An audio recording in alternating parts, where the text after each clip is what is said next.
to do it. But I was stubborn, you see. I was persistent. I said, no, I'm going to master it. So now I make all my own PowerPoint slides. I have fun making them, and I change them, and I throw them out every now and then. I get used to it. And if you want to copy them, you can copy them. Copy everything I got. It doesn't really make any difference to me because I'm a creative being. I just make more of whatever it is. You see, you and I have an intellect, and the intellect is what gives us dominion over. Let's take dominion over our own life to start off with. Now, we know that if we can learn how to control our emotions, we're controlling our vibration. See, this molecular structure is the mass of molecules and the high speed of vibration. The trick is control the vibration. The law of attraction is based on the law of vibration. You want to attract, you better get in the right vibration. All I have to do is mentally pick the picture. I'll get in the vibration and I'll attract whatever I have to attract. But so do you. Most people don't know how to control themselves. Your brain is an electronic switching station.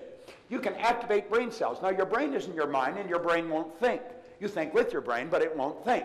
It's reported we got Albert Einstein's brain in a jar in Jersey, but it's not doing anybody any good because Albert's not with it. Well, you have a brain, and you can use it, and you use it all to the vibration you're in. When you do that, you change where you're going. Now, we either are going to control our emotions with our intellect, or our emotions are going to be controlled from outside, and that's what controls most people. They're controlled by their outside world. She upset me. He made me so mad. If the crash came and I blew it all up. No. You attracted everything you got. Now look at it this way. There's the spiritual side, there's the intellect, and the physical. Now this is the beautiful part. Now, I want the person that had the idea of taking something that Sean was talking about and think, damn, I could do that. I could learn how to do that. Who said that? Who said that to themselves? Hold up your hand if you said that. Now, wait a minute. How many can hold their arm above your shoulder? Your arm's getting heavy again, I can tell. How many of you? I know I was sitting there and I did it. If I did it, I'm sure you did it. How many of you thought, damn, I could do that? How many thought that? Okay? Now, leave your arm up there. I never told you to put it down yet. Okay. See, you leave your arm up. You don't have to leave your arm up. Say, go to hell. I'm going to put it down. All right. Look it. Now, what are we going to do? We're going to activate our intellect, and we're going to tap into the spiritual world. Where is spirit? Spirit's omnipresent. Spirit is 100% evenly present in all places at the same time. What is spirit? Spirit's all-powerful. Spirit's all-knowing. Now think of this. All the power there ever was or ever will be is 100% evenly present in all places at the same time. All the power. You never have to worry about having enough energy. I was 75 a month ago. I've got more energy than most people 25. If I took you on the road, I'd probably wear you out and send you home. Where does the energy come from? Well, it comes from inside. You've got it. It's 100% evenly present in all places at the same time. Then all the knowledge. Where's the knowledge come from? Well, it's spirit. I'm spirit. It's spirit. All the knowledge there ever was or ever will be is 100% evenly present in all places at the same time. Where's thought? Thought's omnipresent. So thought must be of a spiritual nature. So what do? We activate our intellectual factor. We tap into spirit. We pull thoughts together, and we're starting to think into results. We pull these thoughts together. We take the idea that we sat there when John was talking, say, I am going to do that, and we hold that idea, and what did Carnegie say? It'll move into form through the most convenient and appropriate forms available. Now, if you don't know that, you'd go home and you say, you know, it was a good idea, that guy. What was his name? You know, it was a good idea.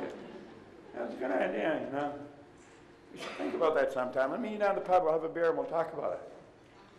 After about 16 beers, what was the idea? You know? Well, that's it. That's simple. Look at it. You activate your intellectual factor. Most people don't know what their intellectual factors are. Do you know what he said in here? He said an educated person is not necessarily a person with an abundance of general or specialized knowledge. An educated person is a person who has so developed their mental faculties that they can acquire anything they want or its equivalent without violating the rights of others. Do you know what your mental faculties are? Now think.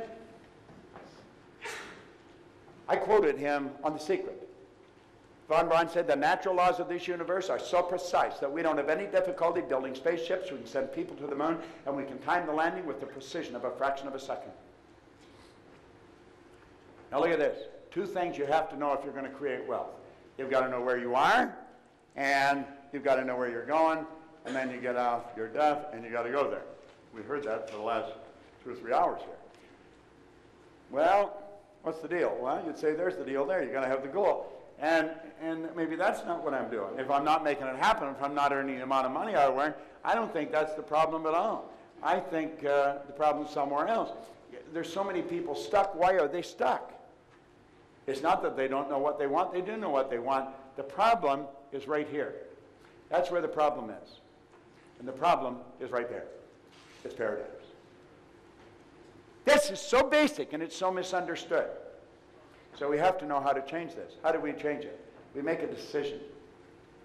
I want to suggest that you make a decision right here, right now, that you are not going to leave this room without a firm decision on exactly what you're going to do with your life. You've got to burn the idea into your mind. Yet say, I am going to do this regardless. Now that's what I did sitting with Ray Stanford. It was on October the 21st, 1961. I have never looked back. That's a decision you want to make. You want to make a decision that you're going to change your paradigm. Now let me tell you about this program, because this